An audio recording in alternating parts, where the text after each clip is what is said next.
Morning. അപ്പോൾ നമ്മുടെ ഇന്നത്തെ റെസിപ്പി എന്ന് പറയുന്നത് ഒരു ഉരുളക്കിഴങ്ങ് മെഴുക്കുപുരട്ടിയാണ്. വളരെ എളുപ്പത്തിൽ ഉണ്ടാക്കാം. സാധാരണ ഉരുളക്കിഴങ്ങ് മെഴുക്കുപുരട്ടി ഉണ്ടാക്കുന്ന രീതിയിലല്ല, നമ്മൾ ഇതിലേക്ക് ഒരു എക്സ്ട്രാ പൗഡർ ആഡ് ചെയ്യുന്നുണ്ട്. അതെങ്ങനെയാണെന്നുള്ളതും ഈ വീഡിയോയിൽ ഞാൻ കാണിക്കുന്നുണ്ട്. അപ്പോൾ നമുക്ക് എങ്ങനെയാണ് നമ്മുടെ ഈ ഒരു ഉരുളക്കിഴങ്ങ് മെഴുക്കുപുരട്ടി തയ്യാറാക്കുന്നത് നോക്കാം. അപ്പോൾ നമ്മുടെ ഇൻഗ്രീഡിയൻസ് എന്തൊക്കെയാണെന്ന് കണ്ടല്ലോ. 3 ഉരുളക്കിഴങ്ങ് എടുത്തിട്ടുണ്ട്, ഒരു ചെറിയ സവോള എടുത്തിട്ടുണ്ട്. ഇത്രയാണ് നമ്മുടെ ഇൻഗ്രീഡിയൻസ്. അപ്പോൾ നമ്മൾ ഇത് ഉപയോഗിച്ചിട്ടാണ് കറി ഉണ്ടാക്കാൻ പോകുന്നത്. ഇനിയിപ്പോൾ നമുക്ക് എങ്ങനെയാണ് കറി ഉണ്ടാക്കുന്നത് നോക്കാം. അതിന് മുന്നേ ആയിട്ട് നമുക്കൊരു ചീനച്ചട്ടി ചൂടാക്കാൻ വയ്ക്കാം. ചീനച്ചട്ടിയോ പഴയ നോൺ സ്റ്റിക്ക് പാനോ വയ്ക്കാം. പുതിയ നോൺ സ്റ്റിക്ക് പാൻ വയ്ക്കരുത് കേട്ടോ. എന്താണെന്ന് വെച്ചിട്ടുണ്ടെങ്കിൽ സ്ക്രാച്ച് വീഴാൻ സാധ്യതയുണ്ട്. അതുകൊണ്ടാണ് നമ്മൾ പഴയ നോൺ സ്റ്റിക്ക് പാൻ വയ്ക്കാമെന്ന് പറഞ്ഞത്. അപ്പോൾ ഇരുമ്പിൻ്റെ ചീനച്ചട്ടി ഉണ്ടെങ്കിൽ ഇരുമ്പിൻ്റെ ചീനച്ചട്ടി തന്നെ വയ്ക്കുക, അല്ലെങ്കിൽ മണ്ണിൻ്റെ ചട്ടി വെച്ചാലും കുഴപ്പമൊന്നുമില്ല. അപ്പോൾ ഞാൻ ആദ്യം ഒരു ചീനച്ചട്ടി ഒന്ന് ചൂടാക്കാൻ വയ്ക്കട്ടെ. ആ സമയത്ത് നമുക്ക് ഉരുളക്കിഴങ്ങിൻ്റെ തൊലിയൊക്കെ ഒന്ന് മാറ്റി ചെറുതായിട്ട് കട്ട് ചെയ്ത് വെള്ളത്തിലിട്ട് വയ്ക്കാം. അപ്പോൾ നമ്മൾ നമ്മുടെ മസാല ഉണ്ടാക്കാനായിട്ട് ഒരു ചട്ടി വെച്ചിട്ടുണ്ട്. ചട്ടിയിലേക്ക് ഞാനിപ്പോൾ മുഴുവൻ മല്ലി ഉണ്ടല്ലോ, മുഴുവൻ മല്ലി ഒരു 3 ടേബിൾ സ്പൂൺ ചേർക്കുന്നുണ്ട്. മല്ലിയിൽ ചെറിയ നനവുണ്ട്, ഞാൻ കഴുകി വെച്ചിരുന്ന മല്ലിയാണ്. അതുകൊണ്ട് ചെറിയ നനവുള്ളതുകൊണ്ട് ഞാനതൊന്ന് ചൂടായി വരുന്നത് വരെ ഇളക്കി കൊടുക്കുകയാണ്. നിങ്ങൾ നേരത്തെ കഴുകി ഉണക്കി വെച്ചിരുന്ന മല്ലിയാണെന്നുണ്ടെങ്കിൽ മല്ലിയുടെ കൂടെ തന്നെ ബാക്കിയുള്ള കാര്യങ്ങളും കൂടി ചേർക്കാം. ഇപ്പോൾ മല്ലിയുടെ വെള്ളം ഒന്ന് വലിഞ്ഞു വരുന്നുണ്ട്. ഇതിലേക്ക് നമുക്കിനി ഒരു 2 ടേബിൾ സ്പൂൺ ഉഴുന്ന പരിപ്പ് ചേർക്കാം. പിന്നെ നമ്മൾ ചേർക്കുന്നത് 1 ടേബിൾ സ്പൂൺ തൂരപ്പരിപ്പ്, പിന്നെ ഒരു 1/2 ടീസ്പൂൺ പെരിഞ്ജീരകം. 1/2 ടീസ്പൂൺ എന്നുള്ളത് നിങ്ങൾക്ക് പെരിഞ്ജീരകത്തിൻ്റെ ഫ്ലേവർ കൂടുതൽ താല്പര്യമുണ്ടെങ്കിൽ 3/4 ടീസ്പൂൺ വരെ ചേർക്കാം കേട്ടോ. ഞാനിപ്പോൾ 1/2 ടീസ്പൂണേ ചേർത്തിട്ടുള്ളൂ. പിന്നെ 1/4 ടീസ്പൂൺ നമ്മുടെ ചെറിയ ജീരകം, നമ്മൾ ഒഴിച്ചേർക്കിയൊക്കെ അരയ്ക്കുന്ന ജീരകം 1/4 ടീസ്പൂൺ മതി.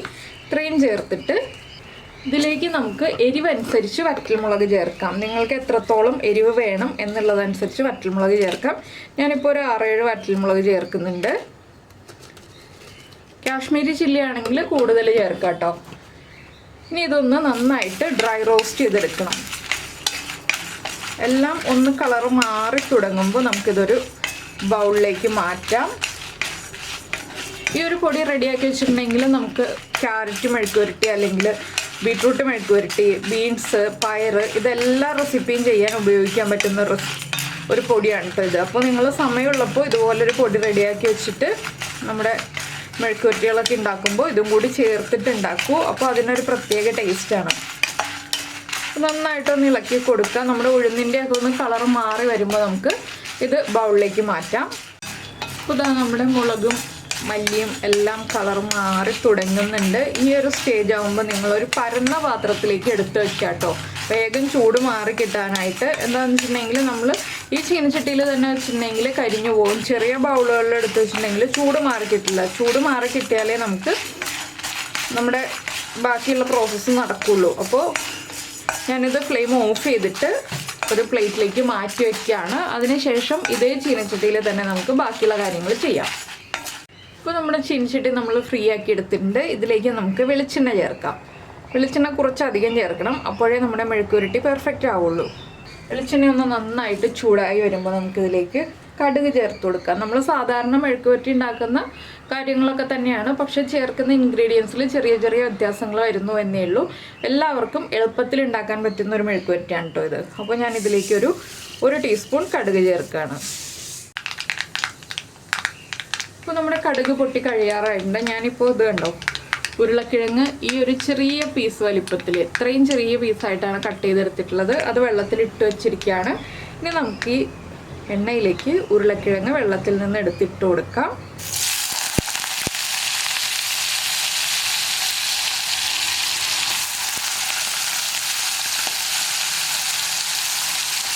ഉരുളക്കിഴങ്ങ് കട്ട് ചെയ്തിട്ട് വെള്ളത്തിൽ തന്നെ ഇട്ട് വയ്ക്കണം, ഇല്ലെങ്കിൽ ഉരുളക്കിഴങ്ങിൻ്റെ കളർ മാറിപ്പോവും.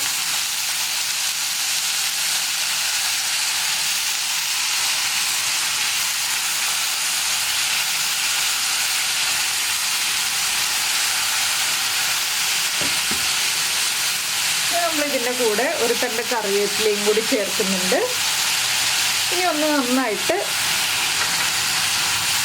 ഇളക്കി മിക്സ് ചെയ്യാം. ഇപ്പോൾ നമുക്കിനി ഇതിലേക്ക് ചേർക്കാനുള്ളത് കുറച്ച് മഞ്ഞൾപ്പൊടിയാണ്.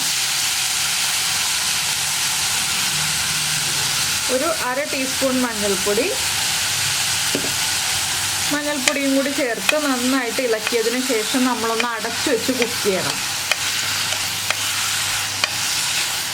ഉരുളക്കിഴങ്ങൊന്ന് കുക്കായി വരുന്ന സമയം കൊണ്ട് നമുക്ക് നമ്മൾ വറുത്ത് വെച്ചിരിക്കുന്ന കാര്യങ്ങളെല്ലാം മിക്സിയുടെ ചെറിയ ജാറിൽ പൊടിച്ചെടുക്കാം.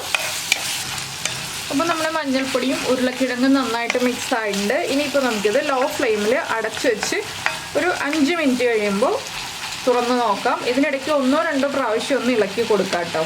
5 മിനിറ്റോളം അടച്ചു വെച്ച് ലോ ഫ്ലെയിമിൽ തന്നെ വയ്ക്കുക. അപ്പോൾ നമ്മൾ നമ്മുടെ ഉരുളക്കിഴങ്ങ് അടച്ചു വെച്ചിട്ട് 5 മിനിറ്റ് ആയി. ഞാനൊരു 2 പ്രാവശ്യം ഇളക്കി കൊടുത്തിരുന്നു. ഇനി നമുക്കിതിലേക്ക് നമ്മൾ കട്ട് ചെയ്ത് വെച്ചിരിക്കുന്ന സവോള ഉണ്ടല്ലോ, സവോളയും കൂടി ചേർത്ത് കൊടുക്കാം. സവോളയും ഇതുപോലെ ചെറുതായിട്ടാണ് കട്ട് ചെയ്തെടുത്തിട്ടുള്ളത്.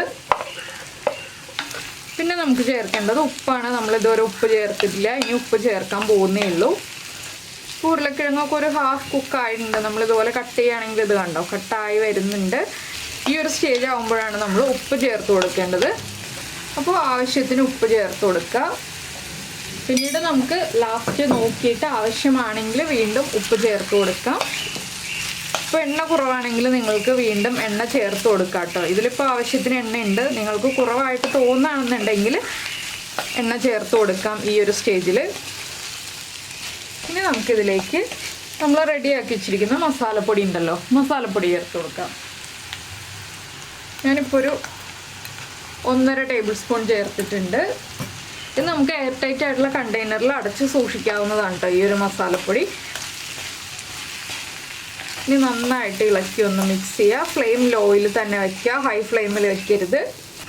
പിന്നെ നിങ്ങൾ നോൺ സ്റ്റിക്കിൻ്റെ പാത്രങ്ങളിൽ ചെയ്യുകയാണെങ്കിൽ ഇതുപോലെ ഒട്ടിപ്പിടിക്കുന്ന ആ ഒരു പ്രശ്നമൊന്നും ഉണ്ടാവില്ല കേട്ടോ. ഇനി നമുക്ക് വീണ്ടും തുറന്ന് വെച്ചിട്ട് കുക്ക് ചെയ്യാം. ഇനി അടച്ചു വെച്ചിട്ട് കുക്ക് ചെയ്യേണ്ട ആവശ്യമില്ല. ഇനിയെല്ലാം തുറന്ന് വെച്ചിട്ടാണ് കുക്ക് ചെയ്യുന്നത്. ഇത് എല്ലാം ഒരുമിച്ചാക്കിയിട്ട് വീണ്ടും കുറച്ച് സമയം നമ്മൾ ഇതുപോലെ ഒരുമിച്ച് വയ്ക്കുക. ഇടയ്ക്ക് ഇളക്കി കൊടുക്കുക. അങ്ങനെ ഇളക്കി കൊടുത്ത് നമ്മുടെ മസാലപ്പൊടിയൊക്കെ നമ്മുടെ ഉരുളക്കിഴങ്ങിലേക്ക് പിടിച്ചു വരുന്ന രീതിയിൽ ഇളക്കി കൊടുത്ത് റെഡിയാക്കി എടുക്കുക. അതിനിടയ്ക്ക് ഒന്ന് ടേസ്റ്റ് ചെയ്ത് നോക്കുക, എരിവ് കുറവാണോ എന്ന്. എരിവ് കുറവാണെങ്കിൽ വീണ്ടും ഒരു 1/2 ടേബിൾ സ്പൂണും കൂടി നമ്മുടെ മസാലപ്പൊടി ചേർത്ത് കൊടുക്കാം. അപ്പോൾ ഇത് എല്ലാവർക്കും വീട്ടിൽ റെഡിയാക്കി വെച്ചിട്ടുണ്ടെങ്കിൽ എളുപ്പത്തിൽ ഉണ്ടാക്കാൻ പറ്റുന്നൊരു മെഴുക്കുവരട്ടിയാണ് കേട്ടോ. ഈ ഒരു പൗഡർ നമ്മൾ വീട്ടിൽ റെഡിയാക്കി വെക്കുകയാണെങ്കിൽ എല്ലാവർക്കും എളുപ്പത്തിൽ വീട്ടിലുണ്ടാക്കാം.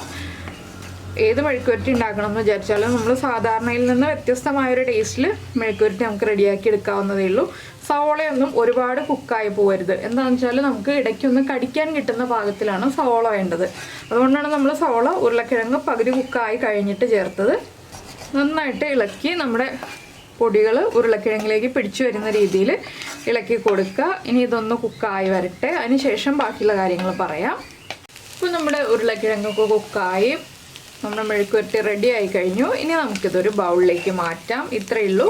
ഇതിലേക്ക് ലാസ്റ്റ് കുറച്ച് കറിവേപ്പിലയും കൂടി ചേർത്ത് നമുക്കൊന്ന് മിക്സ് ചെയ്തെടുക്കാം.